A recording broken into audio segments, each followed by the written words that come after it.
day in, day out discipline to turn a race into a comparative race and stay out of the referendum track.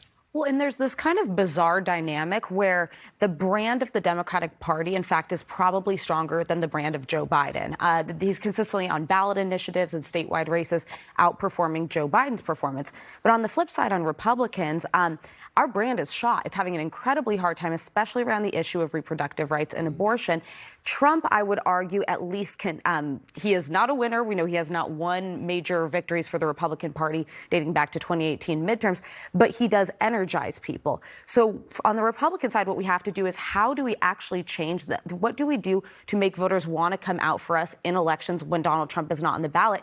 And if Donald Trump, who's very likely going to be on the ballot, how do we not alienate the massive swath of voters who see him as radioactive and repugnant in a general election? Also, how do you Republicans handle the abortion rights? Listen, I think Nikki Haley has probably given the most nuanced answer on this. I'm very curious what she says tonight, coming on the heels of Ohio, of Kansas before her, and when her chief opponent, at least in this debate, is Ron DeSantis, who signed a 6-week ban.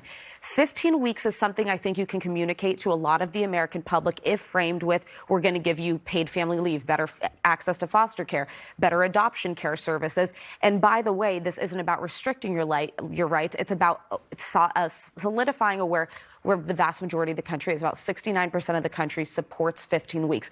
That's a good starting point. You have to communicate it. And by the way, you have to talk with compassion. We hurt ourselves so bad as Republicans after Dobbs when it just became demonizing women who wanted them, criticizing the act of abortion in and of itself, rather than talking about crisis pregnancies being very real. How do we have fewer of them, and how do we get the care to mothers who need it? Glenn Youngkin, though. Yeah, he pitched 15 weeks. But Kate Bedingfield, Biden's former comms director and CNN analyst, said very smartly last night, I think, he took a more moderate position, but he didn't talk about it in a moderate way. So he was essentially using the old pro-life language to cater to kind of the base of the Republican Party, but it did not resonate with independents who still saw it as giving up a right that they had.